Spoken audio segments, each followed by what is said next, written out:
You literally have somebody getting you clients while you're sleeping, and most copywriters are sleeping on this client acquisition strategy. In fact, most copywriters don't even know that the strategy exists. Yeah, they've been some of the easiest sells that I've had. It is almost hard to fail. The mistake was I didn't do what I'm doing now early enough. The copywriters will be upset if I don't ask this question. They want to know, what's your perspective on AI in general? I love AI because it allows me to 10x what I'm already really good at doing. Obviously, if you were only writing copy, if that was your only skill, then yeah, you're probably going to get made obsolete by AI. But it's still the creativity, the drawing from different ideas and inspiration. And AI still is only as good as the information that's pumped into it. I just see it as an asset rather than a threat. If only people knew what we were up to in the dojo with AI and how much more money we're making than before, and also how difficult it is to actually replace copywriters.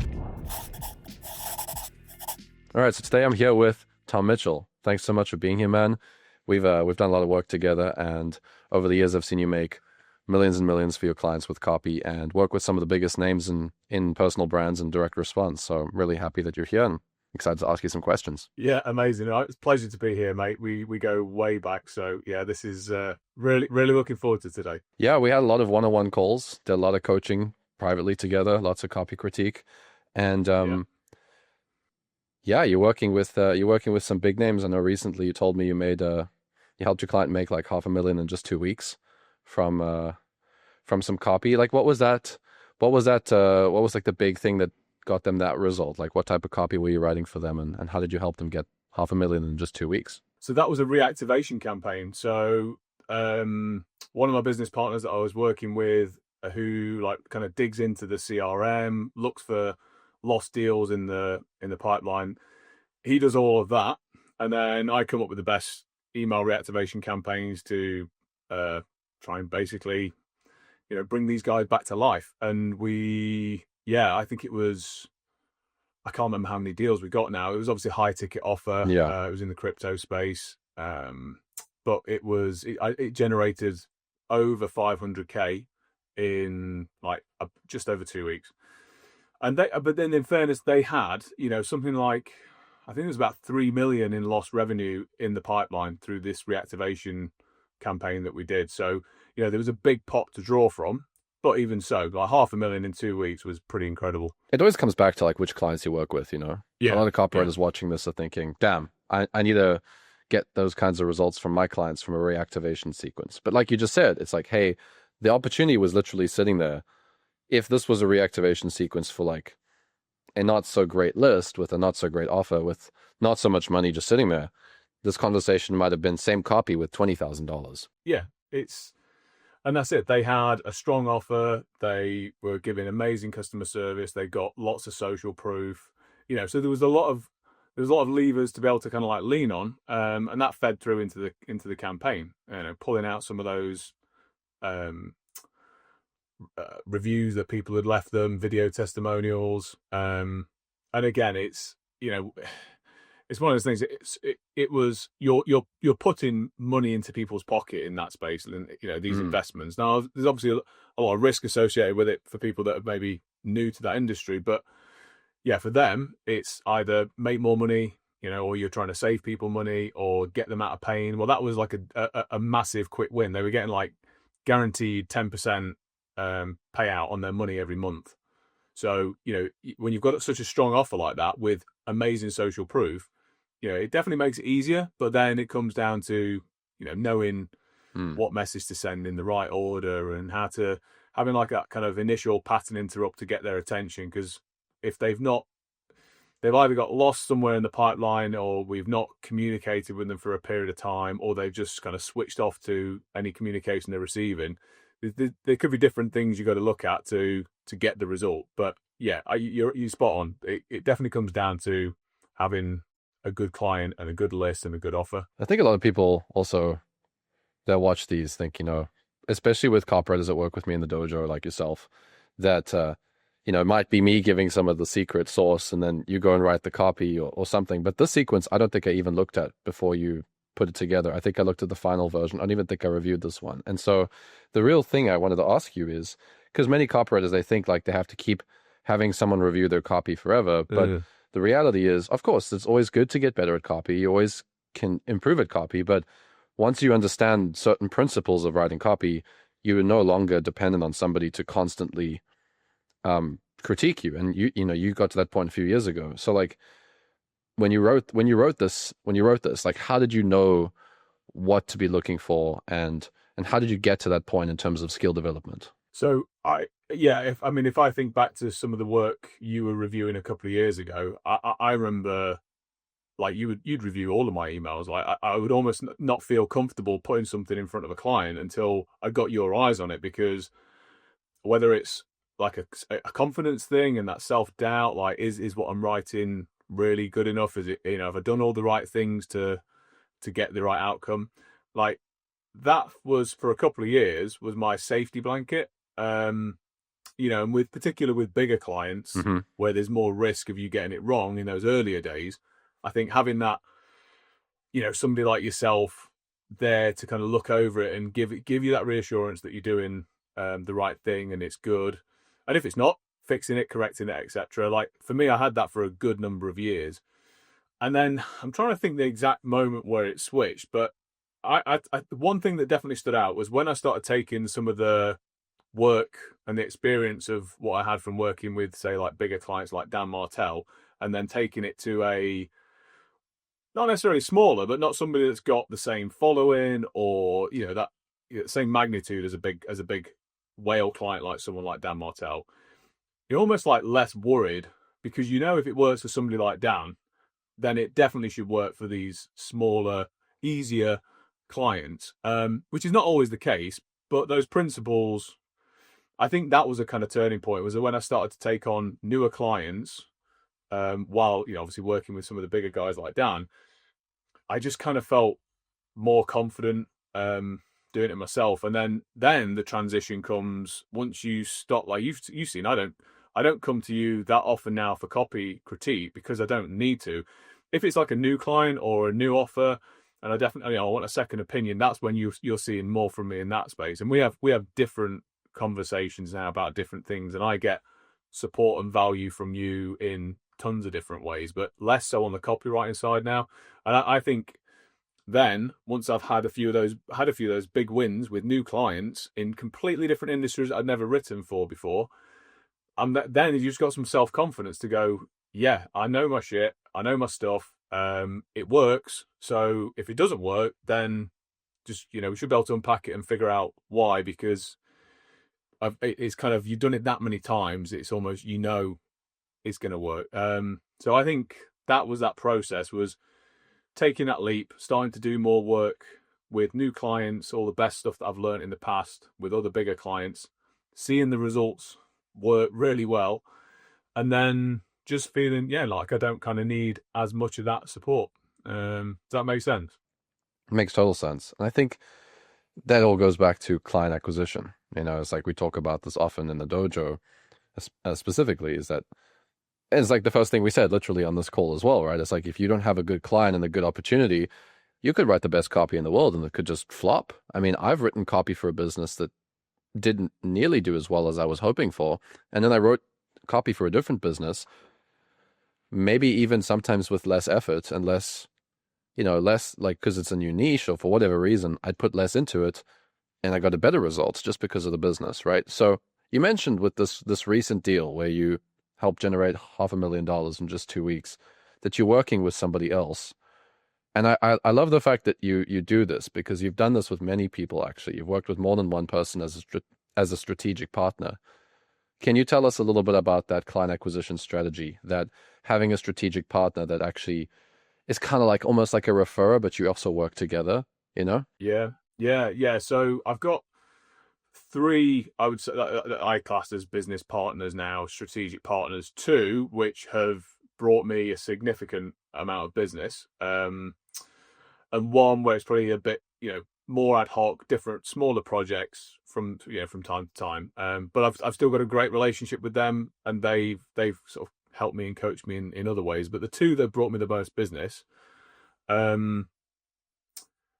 mean, I think there's a couple of things that play into it. 1, having worked with bigger clients like Dan Martell definitely helps them to introduce you, because if they say, oh yeah, we need a copywriter, Tom's Dan Martell's copywriter or whatever, like if they know Dan Martell in straight away, that's going to get their attention, because you've got to be at least a certain level to play in that space with those teams and those clients. So there's that.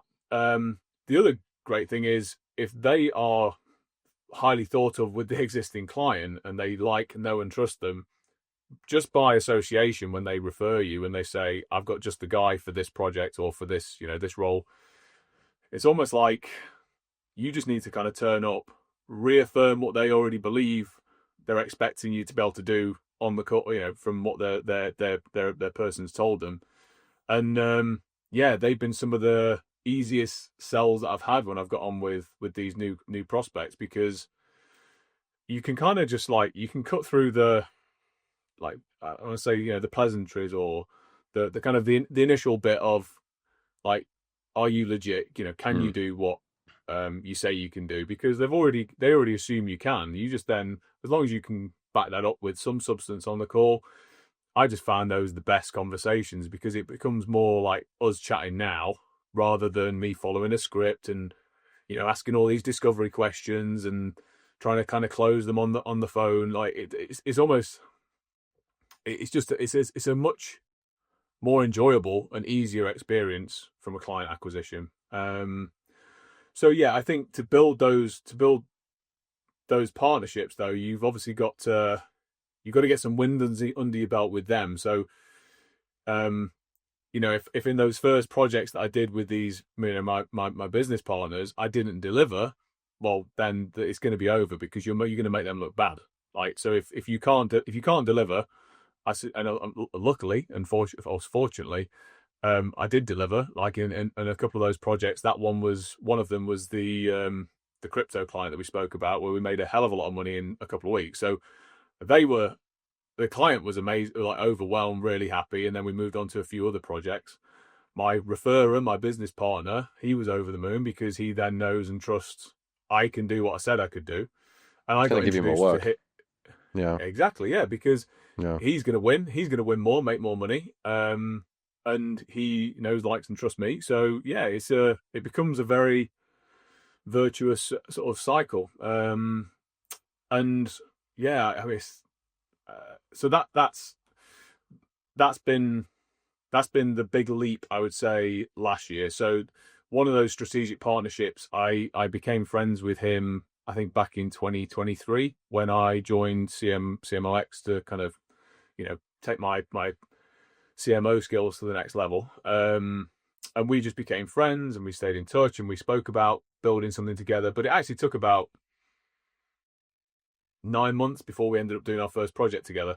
And that was, there was other things along the way that he helped me with other clients. So, he is massively strong on the SEO side. So, I mean, that's changed a lot this year. But last year, the goal and how we were going about doing it, he taught me all about how to do that. So with one of my clients that I've been doing some blogs and content writing for, although we didn't do any paid work, he didn't bring any business to me in that sense, he was able to help me get some wins and some results with one of my clients for free, just by sharing time and knowledge. And equally, I did some stuff for him, helping him improve some of his email sequences with one of his clients. We did an abandoned cart campaign with one of his clients, got them out of the promo tab with all the stuff that I learned from Thomas on the deliverability side. So he got some wins for free by me helping him as well. And then lo and behold, I ended up working with two of his clients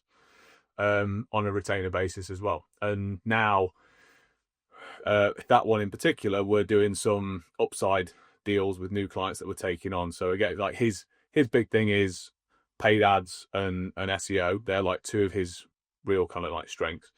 So we're doing a bit of work now with new deals on the paid ad side. So I'll do a bit more of the copywriting. He'll do all the stuff in the back end, and then we'll get a share on the upside. So these are the kind of things that have just kind of grown from working with these different business partners. I think people misunderstand leverage in our industry.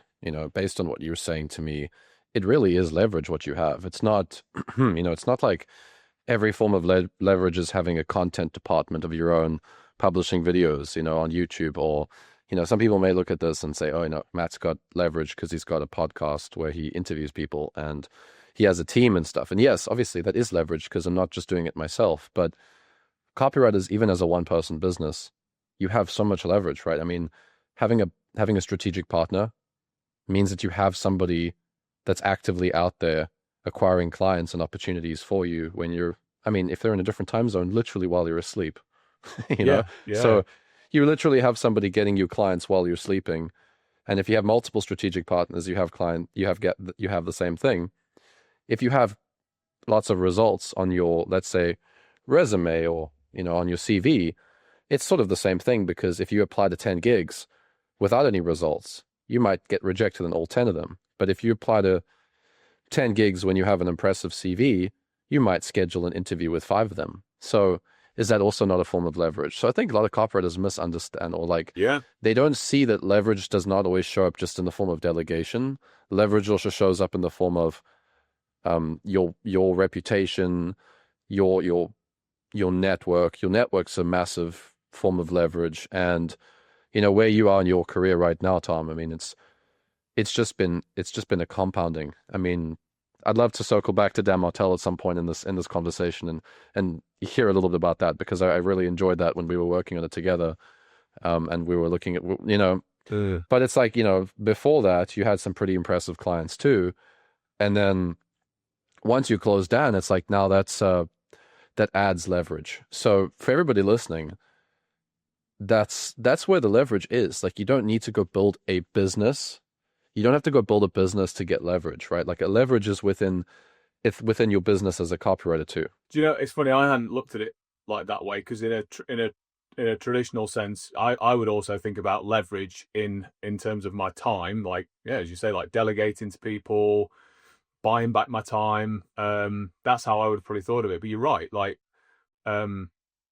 both of those main business partners, one's based in on the West Coast in North Canada, the other one is in the middle of the US. So they are both way ahead of me, time zone hours. So yeah, they are working behind the scenes. Yeah. So to your point, they're literally in some instances working while I'm asleep. So that's a good point. It's a good hook too. You could say wouldn't it be great if you were getting clients while you were asleep, and we could sell some strategic partner strategy for $9.97 course. No, I'm kidding.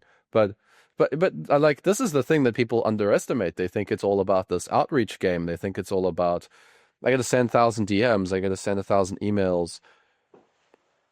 Bro, I've made $300,000 from one of my strategic partners. We're in the same. This is my favorite strategy too, is having partners, because they want to make money, and you make the money. They look good. You look good. Everyone's happy. So I'd say most copywriters are sleeping on this client acquisition strategy.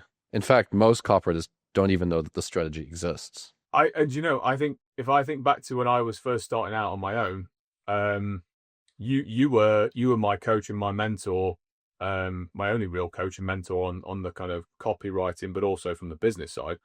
I wouldn't have been necessarily thinking about strategic partners. I would have probably thought and known that networking is important, and trying to do that, but I didn't probably think of it as a revenue kind of way to make a lot of money. When I started out, it was very much cold outreach and just getting referrals from word of mouth. That's obviously grown, because some of those clients that came in the early days came from you giving me referrals, and effectively, through word of mouth. And then I've been able to leverage those names with future clients. And then I've expanded my network and met more people and got those strategic partners as a result of just building relationships with people over the last couple of years. And it's, it's not, and I suppose it's not an easy thing to reverse engineer. I mean, you probably could go back and look at every micro step of how I got there, but I think you've taught the best way, I would say, which is about making friends with people, having new conversations every week and adding more people into your network. And if you're known as somebody that is dependable, delivers good work, gets results, and you're top of mind, for me with you, I'm sure I've always been top of mind for certain clients and roles when they come up, because you then you sent them my way. So yeah. What would you say is the number one mistake you made when you got started as a copywriter? And then I got a follow-up question as well. So what would you say is the number one mistake you made when you started closing premium clients? It's a good question. Trying to think back to where I was at that moment in time. If I think about some of the strategies that I did, like cold outreach, I actually got some really good clients from cold outreach. And I landed some pretty big deals, but one of them turned into, I remember one that turned into a retainer that I had for a couple of years. One of them was mainly project work, and I got some big results for them, and they're a massive, they've got a massive following on YouTube now. And he was making good money back then, but I suspect he's doing even better now.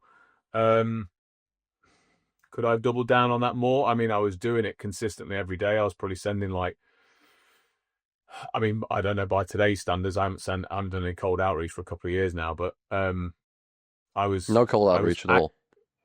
No, nothing. No, I don't do any cold outreach at the moment. I'm starting to build up my organic content again, but I'm not doing any direct outreach, partly because I haven't got the time, and I just don't feel the need to. I think if I could build, maybe one more strategic partnership, I would have more than enough kind of work on my plate, and I've got a busy life as well. I've got 3 kids. I train a lot. I do karate. So I've got to balance work with the rest of my life. But yeah, I think, I was doing I was consistently sending 25 targeted emails out, cold outreach a day when I first started, 5 days a week, Monday to Friday.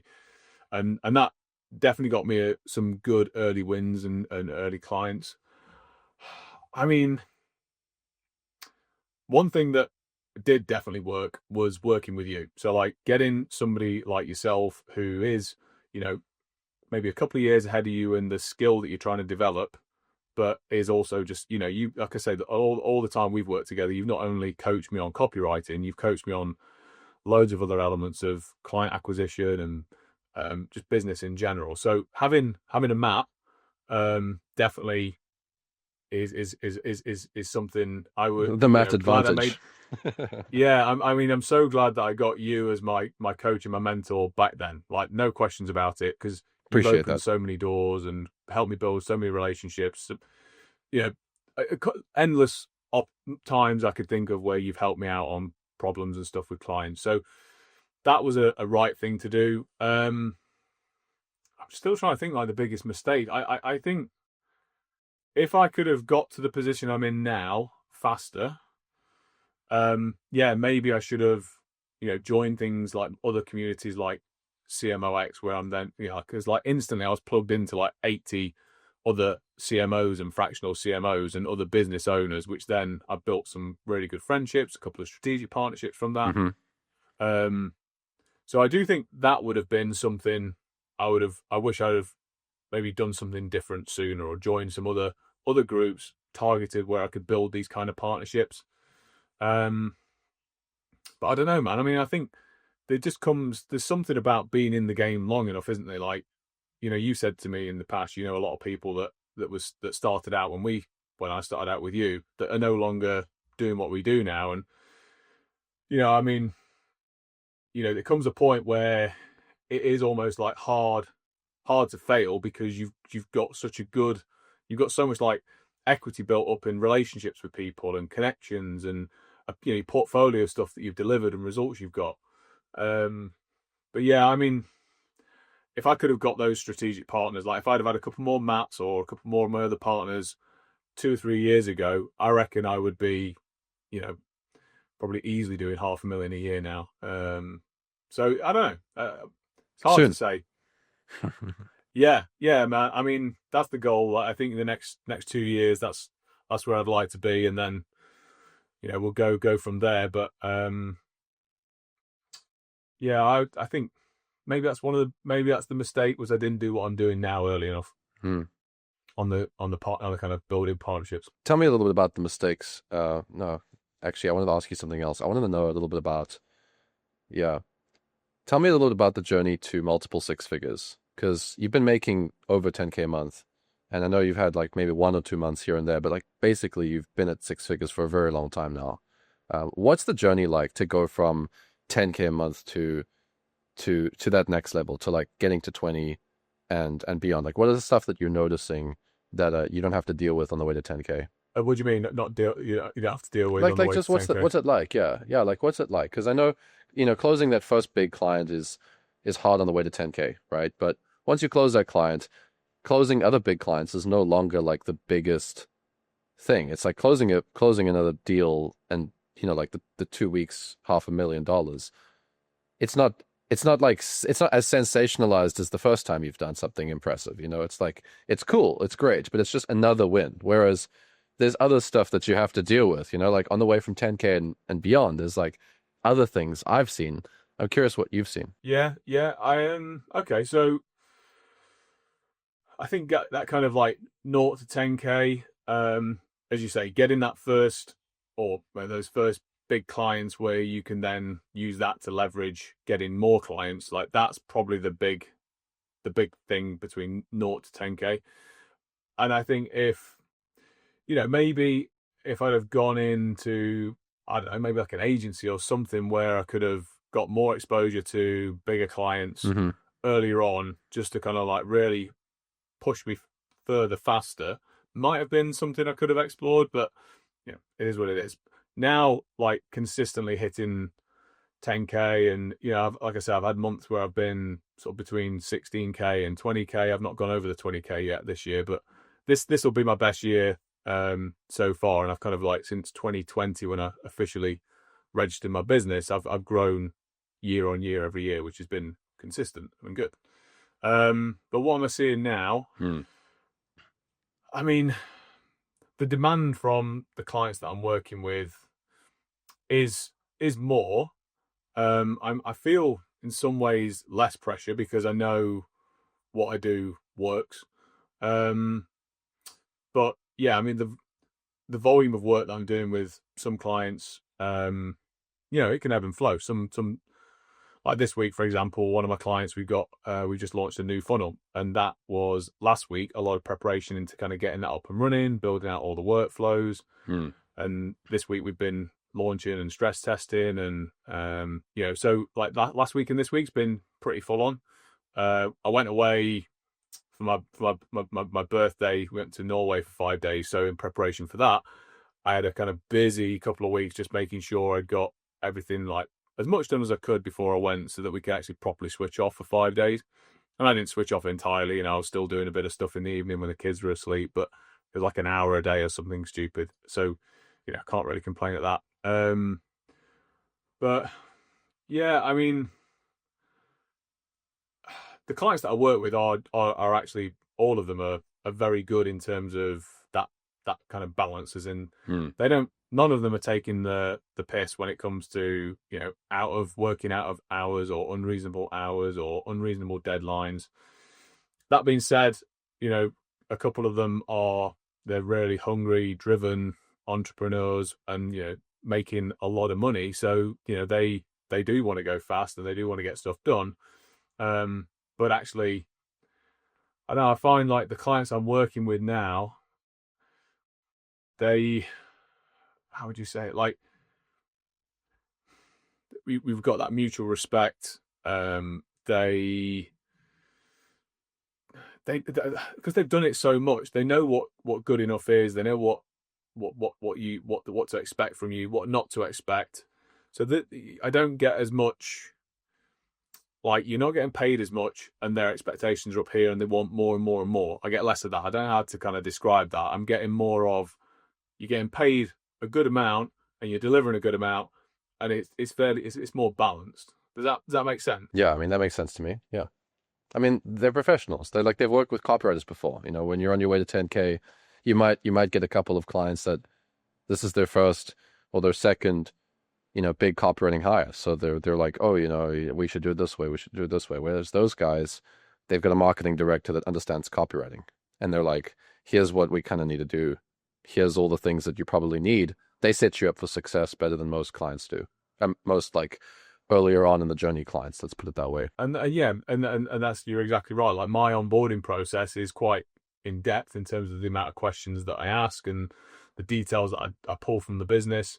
And every one of the CEOs or founders or the marketing directors that I've worked with, they're more than happy to fill it in because they get it. They know the more time they invest up front in helping you get that information, the better output you're going to be able to give them with a copy. So, and any kind of funnel that you're helping them to build. Well, one of the clients that you work with is, when we were working together, we were reviewing Dan Martell emails all the time. And it's quite difficult. It's quite difficult to write for Dan, because I used to write for Dan as well. I used to write his emails, right? So I was writing his emails.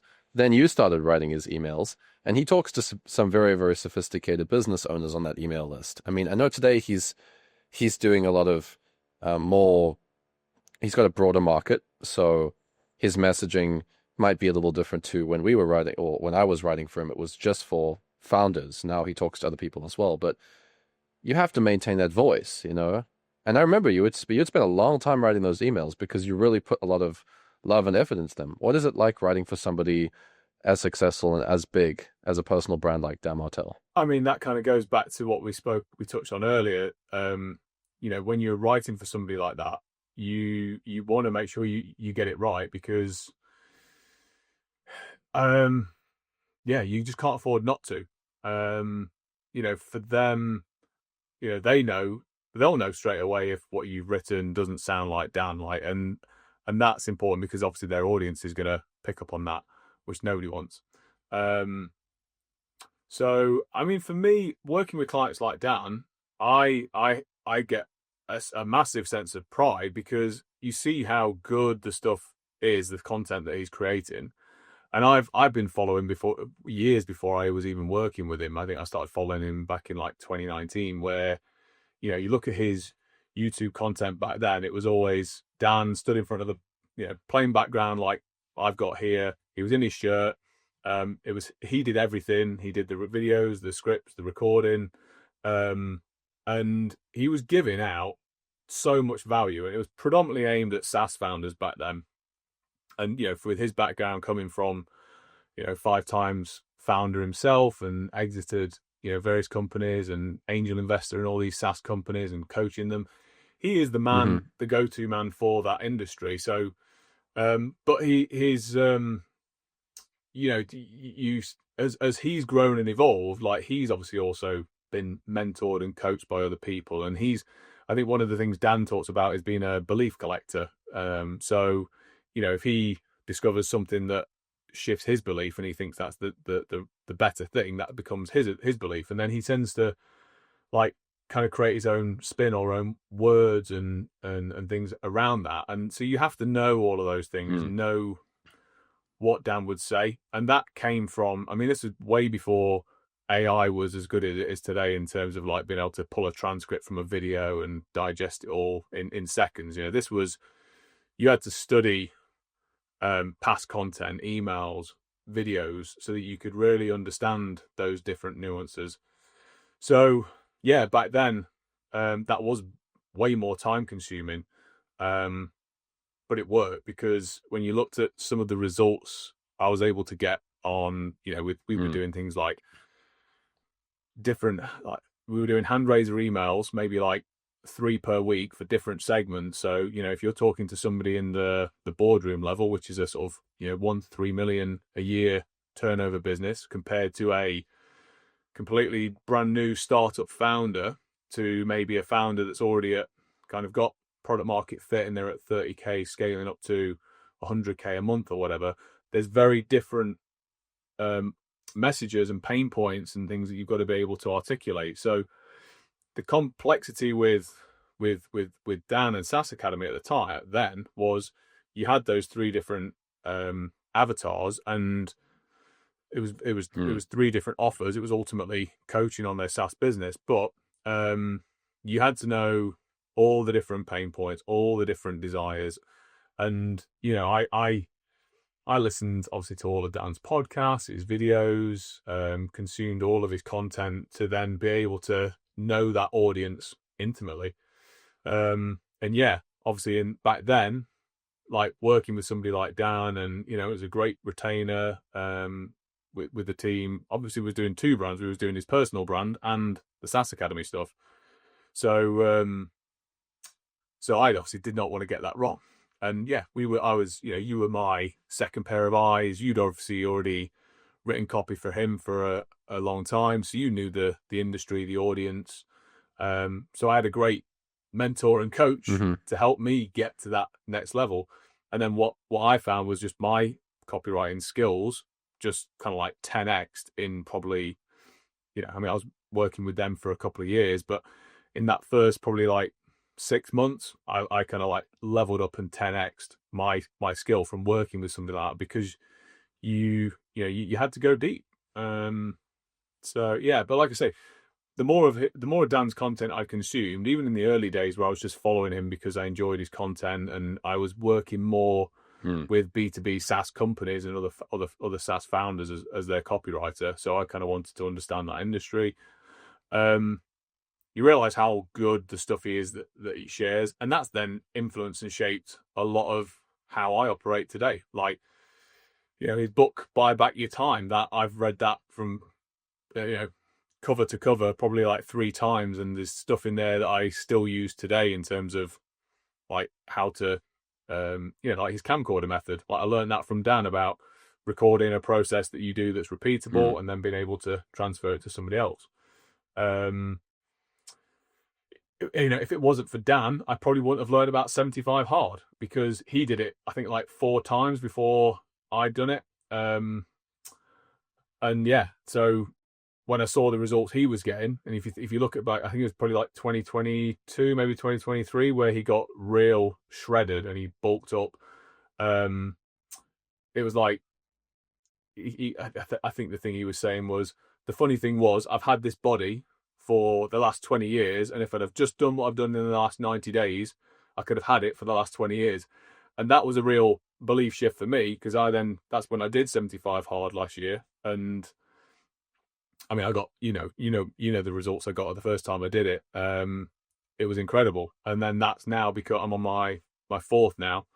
In fact, I'm on day 12, the 4th one. I just started it, You're doing it again. This is the 4th time now. Well, 4th You time, didn't tell me this. Wow. Well, amazing. So I did. I've had different goals. So last year it was about obviously stripping down some of the fat.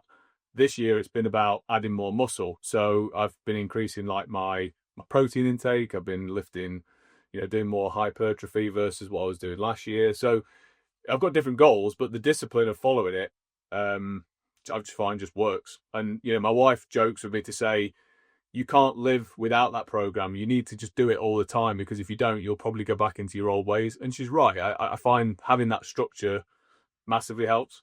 But anyway, I'm going off on a tangent. Well, I actually want to talk to you about this. I actually do want to talk to you about this. Yeah, because you've got extreme discipline at this point, because you've done it 4 times. Now, I've done it once after you inspired me. I remember we had a group chat, and you would send me the screenshots every single day, right, of each day of the challenge. And I think you were on day 50 or something, or day 45. And I said, you know what? I'm going to do it too. Why not? You know what? Let's do it. So I joined you, or maybe you were a little bit further. I don't know. But I joined. And I'll tell everybody here, this is something I don't think I've shared anywhere publicly before. But I failed at the first time I did the challenge, right? On the first time back in 2020, I did the challenge. And I got to day 5. I got to day 5, and then I had a piece of pizza. And I didn't even intentionally have the piece of pizza. It just wasn't in my diet plan. And I was with a friend, and we were driving down the road, and they bought pizza, and I had a piece. And then suddenly I'm like, oh, I wasn't supposed to eat pizza. So I was like, all right. So I stopped the challenge, and I was like, okay. And I thought, I really did try, I really did try to do the challenge. It was cold. It was in Canadian, I think it was in winter or something. And I got to day 5. And so I was very kind of like unsure if I should do it again, because this time I was going to be more intentional. This time, you were watching, and obviously I'm going to have to, there's an extra level of accountability when someone who's been learning from you who's also been writing for Dan Martell, one of the most disciplined men. I can't, there's no choice at that point. It's like, I cannot fail. I have No no pressure. choice but to, yeah, I have no choice, because it's like, there's a lot at stake here, especially with my own self-image too. So I did it. And obviously, I finished the challenge, and it was great. And I got a lot stronger. Let's put it that way. I was very happy with the results, and I don't know if I actually showed you, or maybe I did, but I think I did show you. But when I look in the mirror today, for example, I am more productive just after like waking up, right? You wake up, I don't know, you brush your teeth or you shower, depending on your routine, right? At some point in the day, I see myself in the mirror and I like how I look compared to how I looked in 2020. And it's a massive confidence boost. It's a massive performance boost. You feel more confident on sales calls. And it's one of the biggest regrets I had as a copywriter. I didn't start my fitness journey. I didn't take it seriously back in 2020. I only started being serious in 2022, 2023, right? So a lot of copywriters believe that they they can't juggle it all. They can't close clients and write copy for the businesses and stay fit and manage a relationship and have hobbies and have a partner and kids. You've got all of those. Like you write copy, you get clients, you have a wife and kids. So there's that. And you do 75 hard, and you have a karate hobby. So there's a lot there. How the hell do you do all of that stuff? Mate, when you say it like that, I kind of don't think. I mean, I don't know how I do it, but I do. But I mean, like I say, I attribute a lot of my discipline to a few people along the way. So one is obviously Dan and all the stuff I've learned from him. Another one was Simon, who was one of my clients in the earlier days. He's the founder of The Natural Edge, which is a mental fitness, elite mental fitness coach. He's a former special forces soldier from the UK, so he's like a performance coach with CEOs and founders. Well, a lot of the stuff I learned from him was like the stuff around atomic habits, and even things like nighttime routines. So like writing down the things you got to do for the following day, writing 6 things that you're going to do, and then you tick them off, and if you don't do them, roll them over to the next day, etc. There's little things like that I've learned along the way that have helped. But I think some of the bigger ones of when it comes to organizing my time probably comes from Dan, because when you look at the way he structures his time, he does everything in time blocks. He color codes his Google Calendar.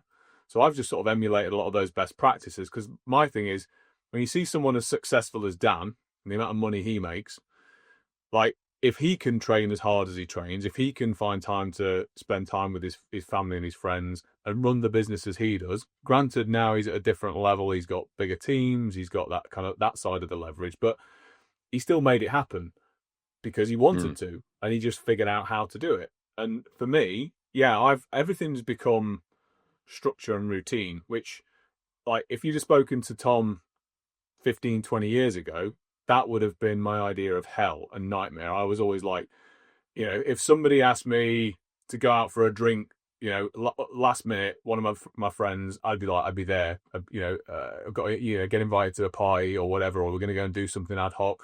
That used to really motivate me. Now, that freaks me out. So whenever anybody asks me something like that, I'm like, no. This is more often than not now, it's a no, because I know it's going to mess something else up that I really enjoy, whether that's spending time with the kids, whether it's, working on stuff for clients that is paying my bills and the lifestyle. So I just don't compromise on those things. And, I mean, like, my week's definitely got a rhythm. So, evenings tend to be more kids and activities. Doing 2 workouts a day for 75 hard. I've been doing that now for over a year and a half. And I think other than maybe the bits in between when I've done the 75 hards, I've pretty much not missed it. And there's very few occasions where I've not worked out at least once a day, whether that's just a walk for an hour or something. I still do something every day. But yeah, so I schedule it in. Everything goes in my diary. So like today, although I didn't get a chance to do my walk this morning, it's got moved, so it'll go straight after. Well, not straight after, there's a gap in between, but I'll go to the gym and then I'll go for a walk later tonight before I go to bed. So I will still do 2 workouts today before I go to sleep. My Fridays, I tend to kind of keep free for things like this, like meetings, follow-ups, conversations with people. I've got a couple of calls this afternoon. And most of my work is pretty much done for my clients from Monday to Thursday. If I need to, I'll let that bleed into Friday and the weekend. But again, weekends are so full on because we have football in the morning for my son, karate in the afternoon for me and my son, and then Sunday morning's always football with William and Aria, but my son and my daughter. So I try not to let work get into the weekends. So yeah, I think like I've learned a lot of best practices. Definitely blocking time. So I will always try and do, like if I'm doing emails for clients, I'll try and do those in blocks. And I try and keep it now more to sort of, my deep work is between probably about 10 a.m. and 2 or 3 p.m. Because then again, in the afternoon, I have the school run. So it's just, I've just kind of, years of refining and structuring and planning. But don't get me wrong, no way am I saying my schedule is perfect. Far from it. Like a lot of people know me for being super last minute and, not being, because we are so busy, we'll often go from like we'll take William to swimming, and then as soon as he's finished, we've got to like race over to the football training, and then after he finishes that, I'll go and do karate, or then I'll go and do the gym. So, it's pretty full on.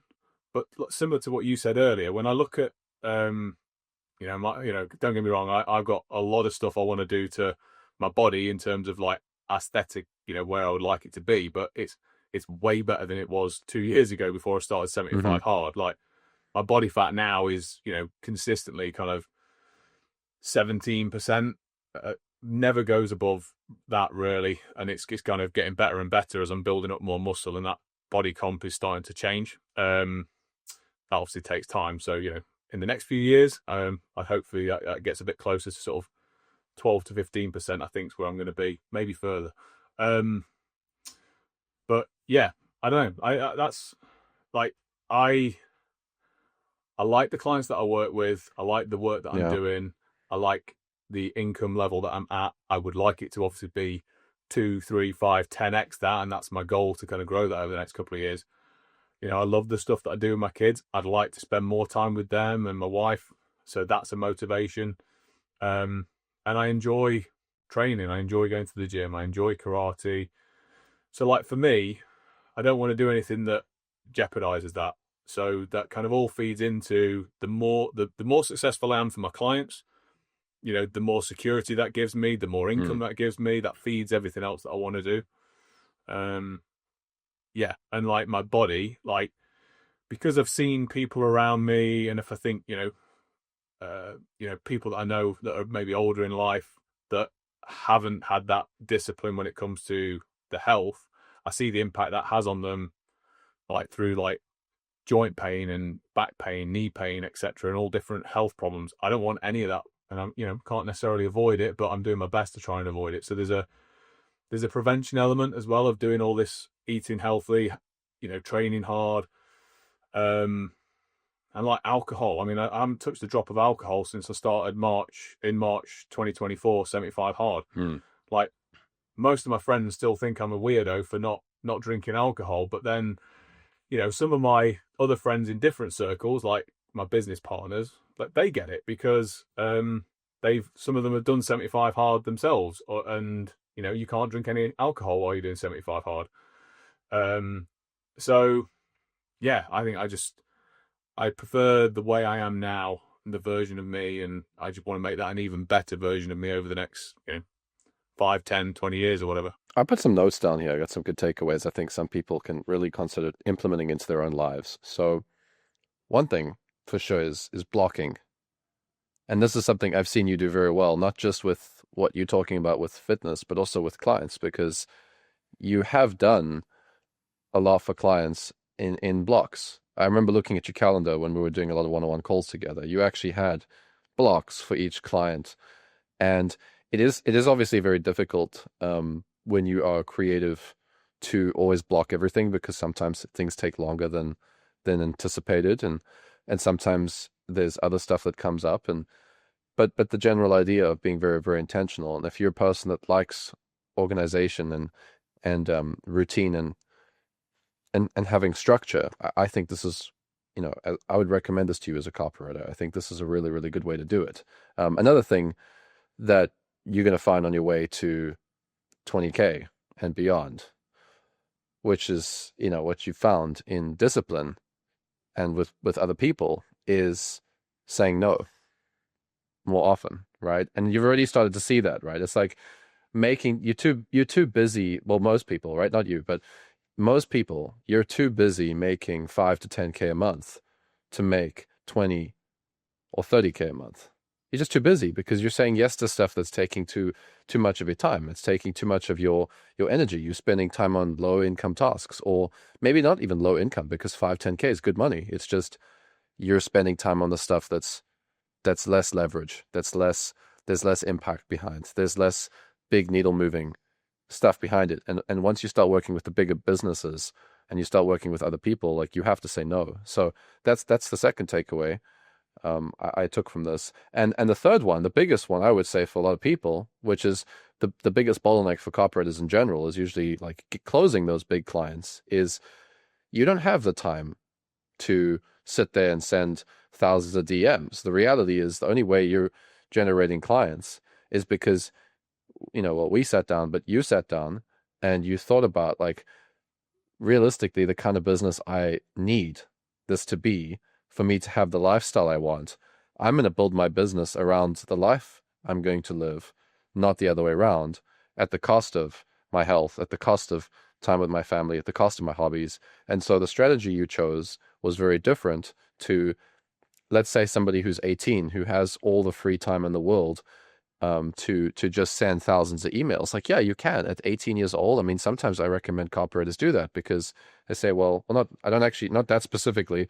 Let's just be clear, not specifically sending thousands of cold emails, but if cold outreach is an approach that you have a lot of bandwidth and time, then I think it's not the worst idea, because you could actually get results, but that's not exactly what, you had the bandwidth for. So you had to find a way to generate more inbound. You had to find a way to leverage reputation and positioning. And ultimately, it just comes back to systems, right? So yeah, that's, thanks for sharing that. That's good. It's really good stuff. I appreciate that, man. It's, it's quite good to get these sort of opportunities to reflect a bit, because you're just so busy. I'm like so busy day to day. You don't get those moments to really stop and kind of like appreciate the journey. Like, and I mean, there's no getting away from, you've got to put the time in, haven't you? You've got to do the work, and that just, you can't, there's ways that you can obviously buy back time and leverage your time, but that's what I say about, staying in the game long enough to the point now where I am, I can see, a much bigger growth kind of trajectory over the next couple of years if I keep doing all the right stuff that I'm doing today. So, yeah. So knowing what you know now, and I mean, obviously everybody watching has an idea that this took you quite a while. It didn't happen overnight. What about the copywriters that are, let's say they've been in the game for years, but they haven't kind of got the momentum that we have right here, where, you're making more than 10K a month. You've got some impressive results behind your name. What do you think that they need to do over the next year or two so that they don't, fall behind or miss out on the big opportunities? I think you've just got to look honestly and objectively at what you've been doing for the last 6 months, 12 months, 2 years, whatever. And if it's not got you to where you need to be, something's got to change. And that could be a number of different things. It could be that you need, maybe you need that big name client that could then get your foot in the door with more clients. Like, if you haven't got that big name, or at least one of those big names, maybe that should be your primary focus. If you've got that and you've got experience, but you're not getting new leads, well, what is your main method of client acquisition? Like, obviously for me, it's been business partners and referrals, and I'm starting to do more organic content myself to just, increase my reach. But maybe if you maybe you just need to look at your acquisition model and how you're using that name and that experience that you've got, and maybe you just need to be telling more people about it. And if you're not part of a community or you're not part of a group like this, like Email Dojo, you're missing out, because I mean, look how many people are in our group. Once you get known in those kind of circles, you then build an extended friend network of friends, resources, people that can help you, and they're thinking about you as well. So like Matt was saying earlier, you've got people across all these different time zones. People could be effectively working for you in terms of finding you clients while you sleep. So it could be that you've not got. Yeah, it's true though, isn't it? Yeah, yeah. So there's either you've not got the right experience and the right wins and the client to be able to leverage to go and get more business, or maybe you've not got the connections and the partnerships and the friendships that are going to help you grow. And I think that the hard thing with something like the building a network and building friendships is it takes time, and you don't see the immediate benefits.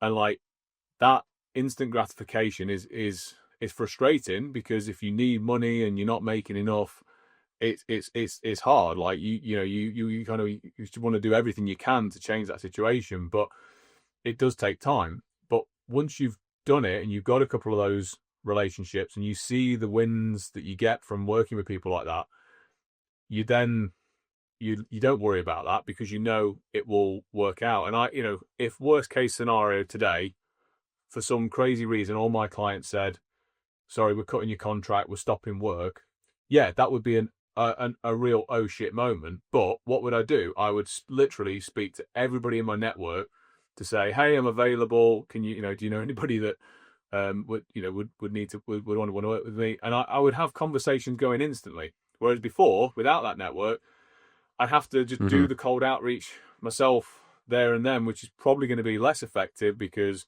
you're going out cold. They don't know who you are. They don't know, like you, and trust you. So yeah, I mean, you just got to look at like Dan says, success leaves a trace. So look at the people that are doing well in our industry and try and emulate what they're doing, like, and have a look. Like if there's 5 or 10 things they're doing and you're only doing 1 or 2 of them, what's the other 1 or 2, 3 things that they're doing that could get you to that next level? And honestly, like, if they're not working with somebody like yourself, Matt, then they're not probably going to get that support and coaching and guidance to help them look objectively and say, well, that's not working, so try this instead. Or so having a coach and a mentor like you that can look at it objectively, has proven time and time again they've done this for multiple people, that can just very quickly get you to where you need to be, is like the big needle mover. And the other example I could kind of relate to this with is injuries in the gym, right? So every time I've had an injury and I've tried to fix it myself, it's taken me months. And I've never, in some instances, like I had a shoulder injury back in November last year, and I had the same thing on my left shoulder a couple of years ago. And the exercises that I'd learned myself to solve that left shoulder had fixed that left shoulder. And so I thought I could just use those same exercises to fix the right shoulder. So I kind of let it go until about February, March, and it just wasn't shifting. And I've got a really good physio that's helped me with other problems like tendonitis in my bicep and forearm, knee pain, etc. And every time he's helped me, he's given me a program, he's assessed it, he's given me a program to follow, exercises, I do it, and it solves it. And the frustrating thing with the shoulder, because I thought I knew what was wrong with it, was I tried to do something else, and I wasted probably 3 or 4 months trying to do what didn't work. And then as soon as I went and saw Neil, he said, we did all these different movements, and he figured it out. He said, you've got an RC joint sprain, do X, Y, and Z, and he gave me a program. Well, that's now 95 to 99% back to normal, and I'm, so the lesson for me, and I've said this to so many people that I meet with in the gym that have got problems and issues, I'm like, just go and see a physio. Like, get a good physio. Go and see mine. He's not cheap, but he's in fact actually he is quite cheap relative to some people. But if you haven't paid for a physio before, you might think it's expensive. But then I think, well, the benefit for me for paying him, say, £60 an hour for an hour or a couple of hours is a drop in the ocean if he can help me solve my problem faster. And I think it's the same with our industry and skill of having somebody like yourself that does what Neil does for my shoulder and my body, but with their business and their copywriting. So, yeah, I hope that helps. Yeah, I'm 100% with you, man. And I think it's like the thing is, the opportunity cost is obviously a big part of it. If you take 6 to 12 months longer just because you, I don't know, want to save face, or you don't want to reveal that you don't know as much as you think you know, or on social media everybody thinks you're super successful and in the reality you're still struggling. It doesn't matter, like whatever it is, it's like it's not worth it. I mean, it's just not worth it. It's way better to just get feedback. And I wanted to add something that you mentioned earlier about looking at, like success leaves clues, right? Success. How did you say it? The success leaves. What's Dan's line? I think it is. I think success leaves clues. I think that's what he says. Yeah. So success leaves clues. A lot of people look at the successful people, and this is just something I've also noticed as a coach to copywriters. Now this is like the fifth year. This is the fifth year I've been coaching copywriters privately, one-on-one, and lots of other copywriters. Now it's like over 1,000 now. So it's been a lot of copywriters. It's incredible, and, mate. Yeah, and the data. So it's no longer an opinion. That's the cool thing about being at this point now, is it's no longer my opinion. It's just this is the reality. I just know the reality because I've worked with so many copywriters. The reality is many copywriters look at, let's say, a successful copywriter and what they're doing today, and like you said, they look at, let's say, the 5 things that they're doing, and they start trying to do all those 5 things. But there's also something else to it, and it's, you don't want to just follow what people are doing that are successful. You want to reverse engineer what they did to get to that point and do that stuff. Exactly. And most people can't see that. And that's the thing that they miss, because they don't see those things, because sometimes it's happening behind the scenes. Sometimes they're no longer even doing it. I mean, this is a perfect example. I mean, the fact that we did interviews on this channel, I just looked at, I don't remember who it was, but I mean, maybe even Dan Martell inspired me at some point, because he used to do a lot of interviews on his YouTube channel. And so I said, you know what, let me just interview copywriters and get different perspectives and have something that people are looking forward to listening to every single week, because they're not that many good. I actually was looking at first to get on some podcasts and share some perspective. And there are a few good podcasts, but there's definitely not as many as I thought that there would be. So I thought, you know what, let me just create one too, right? And it's done very well. But now if I were to, let's say, try and copy what Dan Martell's doing on his YouTube channel today, I'm skipping 5 to 10 of the steps. And that's the thing that people don't see, is it's a sequence. It's like you have to do this first, and then this, and then this, and then this. And all those things are all technically things you have to do to be successful, but you can't do them in the wrong order. And that's, in my opinion, as a coach, I would say, it's not so much about the knowledge, it's about sequencing the knowledge in the right order, because you can know so many different things. I know this about email, I know this about ads, I know this about landing pages, I know how to create a mechanism, I know how to close clients, I know the main strategies to close clients. Great. Based on your situation, based on your skills, based on your responsibilities, the time you have available, based on the resources, the money you have, what is actually the very first thing that you should prioritize?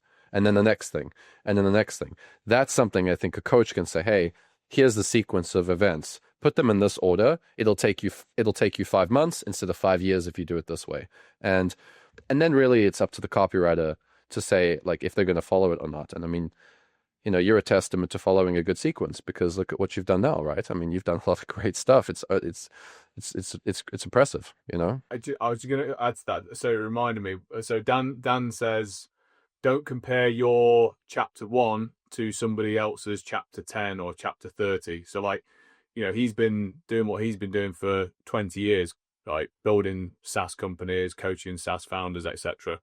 So if you, like you say, if when you started out creating your YouTube channel, you were trying to do exactly what Dan does today. I mean, he's got a whole production team behind him, which costs him thousands and thousands of dollars a month. Like, could you have done that maybe 2 or 3 years ago when you were starting your you'd probably had to do most of it yourself, and then as you scaled it, you've been able to hire people to help you, blah blah blah. So yeah, I think you're spot on, mate. Like, and that's what I appreciate, particularly in those earlier days, you helping me with that sequencing and that process. And like, we'd go and test things, and if that didn't work, I'd give you, you'd give me the feedback. We'd try something different, and yeah, it's hard to do that on your own, isn't it? Like, you don't know what you don't know. Well, you don't have a reference point. I mean, let's say, for example, you're doing cold emails and cold Instagram. Like just the other day in the dojo, right?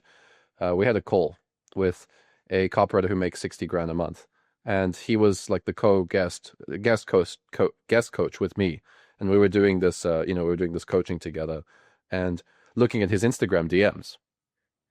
And then looking at some other people's Instagram DMs, right? Now here's where it gets interesting, right? Because you look at the DMs, and a lot of copywriters will ask me, like, what should I say in this situation? What should I say in this situation? How would you respond here? And when I reply to them, I say, mate, it's too late. Like, this is, you lost status, you lost the positioning, you didn't show personalized interest. The fact that they're ghosting you, there's no follow-up message that really matters here. We could come up with something together that maybe tries to revive the conversation. But from the get-go, it was all wrong. The reference, your experience, your perspective on what it looks like to do cold emails or cold Instagram is very limited because you've never really seen it. Whereas I've seen tens of thousands of different approaches at this point. I just know what it looks like. So anyway, so we're sitting on the call, and the guest coach, I can't reveal his name on this interview, but he's like, he shows a DM chat that he's having with somebody, okay? And it's just night and day difference compared to the conversation another copywriter is having. And I could see people's eyes, they were like, oh, I get it. And I'll tell you guys what happened. So basically, he just name dropped one of his clients. He's like, doing email marketing for so-and-so, who's, by the way, a multi-nine-figure entrepreneur, just doing email marketing for so-and-so, thought I'd have some ideas for you, something like that. And the conversation suddenly became a sales conversation, and he closed the guy for, I think it was like 8 or 9 grand a month.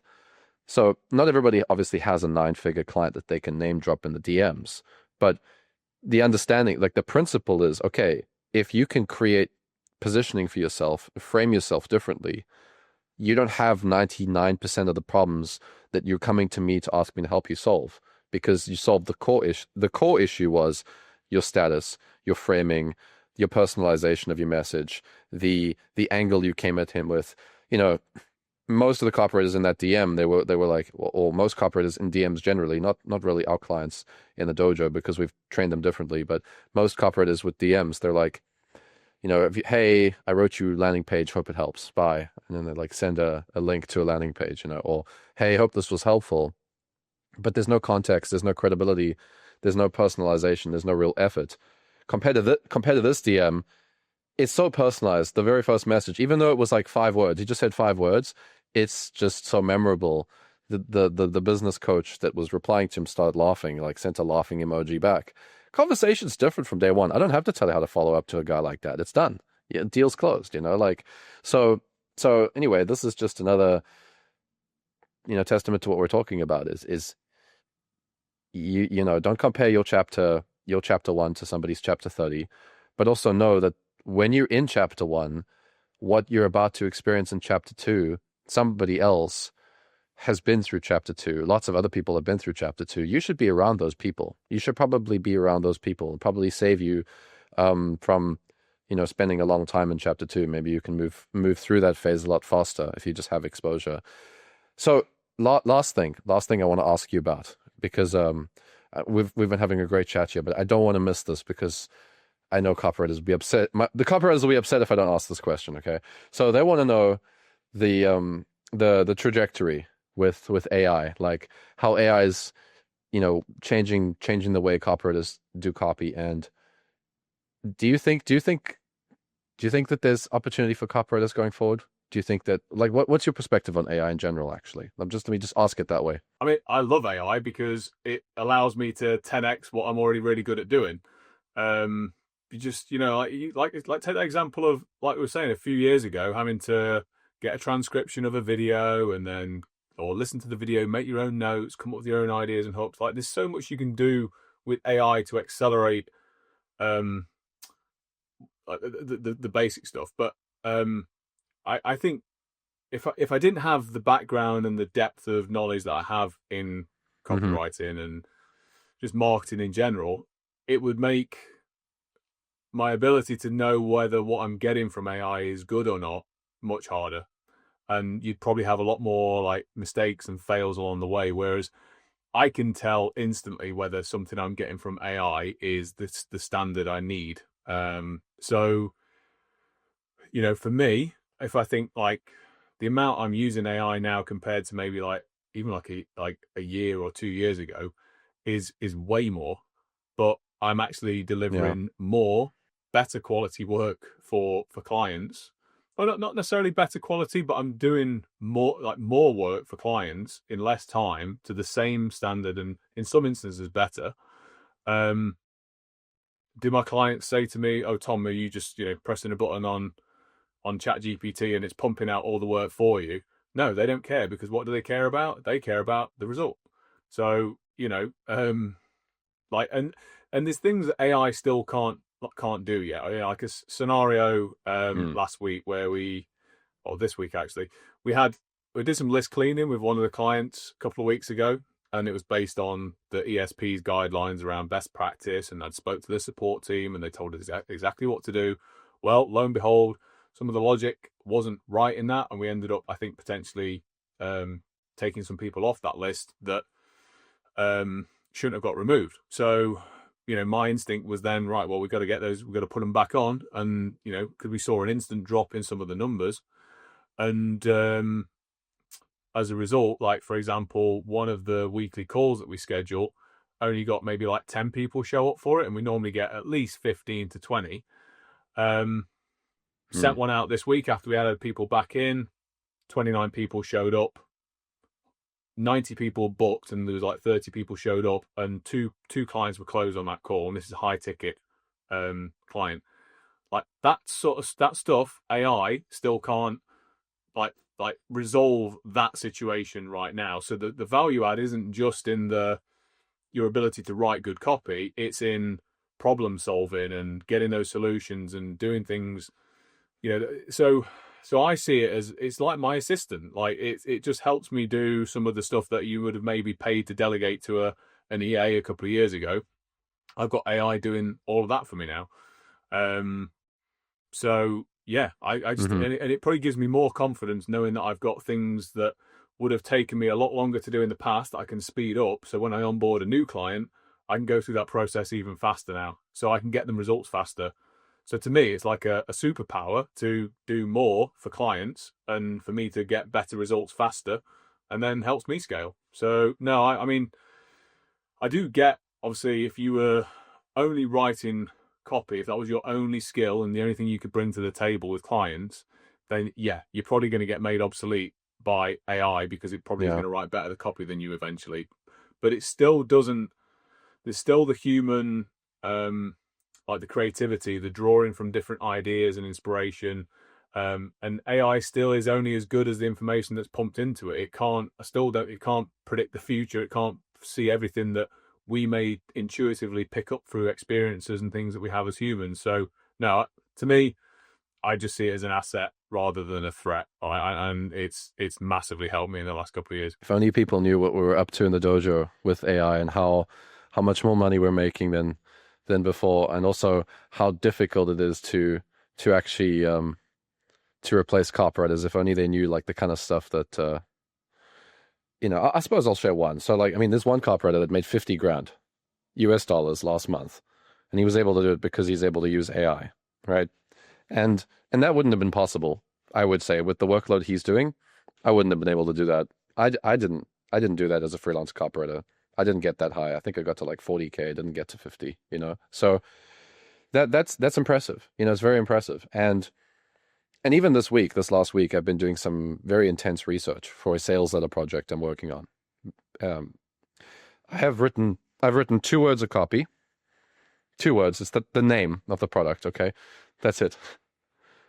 That's it. The rest of the week has just been research because I don't have enough context on competitors. I don't have enough context on the product. I don't have enough context on the customer profile. I have to spend almost 2 weeks to do the research just to get to the point where I'm like, okay, I now know what the product sort of the way let's not even call it product, the offer, the marketing message. I've got an idea of what the mechanism is now. In this case, it's going to be a very simple mechanism. The big idea I've started to think about today, like, you can't delegate this, man. I couldn't get AI to do any of this for me. I tried. Like, I thought, you know what? Let me get AI to help me with market research. Gave me generic stuff I already knew. Sure, I know some copywriters are more power users, but that's the point, right? It's like some copywriters know how to get really good information from AI because they're copywriters, not because AI is doing it. Right? It's like I was interviewing Stefan Georgi the other day, and you can watch his video on this channel. It's somewhere here as well. But he was busy saying in the interview, he actually said a question on that interview that he would ask Gemini, and it was such a good question to ask Gemini, and it just shows me his mind as a marketer and as a copywriter. That's the kind of question you ask as a copywriter. If you're not a copywriter, you wouldn't have thought of asking that question. So anyway, I'm not concerned about it, and yeah, it's nice to hear your perspective on it. Tom, it's really been great chatting with you, man. I really appreciate this. This was we covered a lot of different things here. I hope that everybody listening finds a lot of value in this. Where can people find you if they want to get in touch with you and maybe work with you or learn from you? Probably LinkedIn is still my best place. I'm getting more active on Instagram and Facebook, but yeah, definitely connect with me on LinkedIn. I think my handle is my name on there is like Tom Mitchell 3 or something, but you'll find me. You'll see my profile. I'll link it. I'll link it in the description. Yeah, and yeah, mate. Honestly, I've thoroughly enjoyed this. Probably been a long time overdue getting to have this kind of conversation with you, and I appreciate being able to kind of reflect on the journey and just, always eternally grateful for everything I've learned from you over the years, the support you've given me.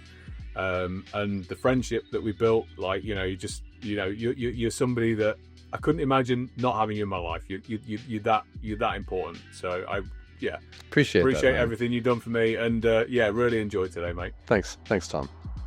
I'll chat with you soon. Awesome. Cheers, Matt.